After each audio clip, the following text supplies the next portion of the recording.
So Michelle Obama was on the Today Show being interviewed by one of George Bush's daughters, who of course has a job on the Today Show because she's one of George Bush's daughters.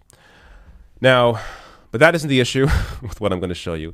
The real issue with what I'm about to show you here is what Michelle Obama says to this question.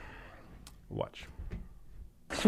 I think you're friends with both Ellen and my dad. Yes. And they sat next to each other, which caused some sort of online backlash. Mm-hmm. Your husband recently talked about the dangers of cancel culture. Yeah. What do you say to people that want to be closer with each other? I had an opportunity to sit by your father at funerals, the highs and the lows, and we shared stories about our kids and about our parents.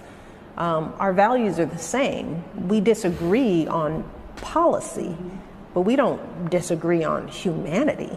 We don't disagree about love and compassion. I think you're friends with both Ellen and my dad. I say to people. Let me just, yeah, that's kind of my face when I saw this. Policies are values. How Michelle Obama is able to separate that fact that your values are shown through your policies. Look, if I'm being super charitable, she's in front of George Bush's daughter. So is she really going to say, hey, your father's a war criminal? I mean, she wouldn't say that even if it wasn't George Bush's daughter, but it makes it even harder to do it if you're in front of George Bush's daughter. So there's that part of it. But look, ultimately here, what this shows you is the elite will never hold each other accountable. They just don't.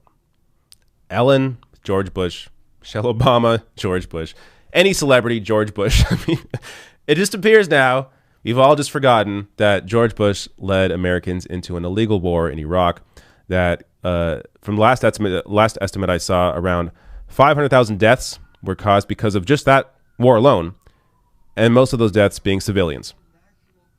But, we just have differences on policies. Our values are the same.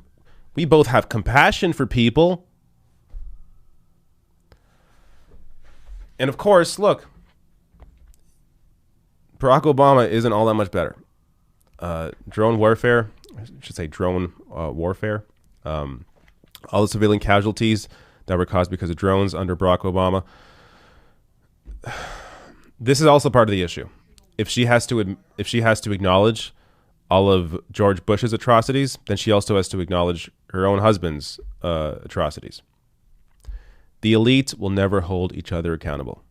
That's on the people to do that. So us as people that elect governments, democratically elected governments, we have to support candidates, support people that are actually going to fight for you and your values and are not going to be bought by weapons contractors or Wall Street or whatever corporate interest. You have to support candidates that will actually support you and will not take money from anywhere else. So, and that's really just, one piece of it. In addition to that, you just have to fight for what you believe in and be vocal about it. And, point out to your mom or your dad, like, this is the thing with, I don't know, it's definitely a generational thing where, again, not complete generation. Every time I say this, every time I talk about how old voters support Joe Biden, I get all these comments saying, I support Bernie Sanders. I know, yes, there are a lot of you that are awesome, but you understand that most of your generation is not like that. So when I show a clip like this to a family member, like an aunt or a mom, I should say my mom, they'll be like, oh, look at that. Oh, Michelle Obama's getting along with George, but what's wrong with that? I mean, it's all just, you got to be kind to each other, right? Just have differences of opinion. I guess it's generational because I don't get it. Yes, be nice to people until they murder 500,000 people. How about that?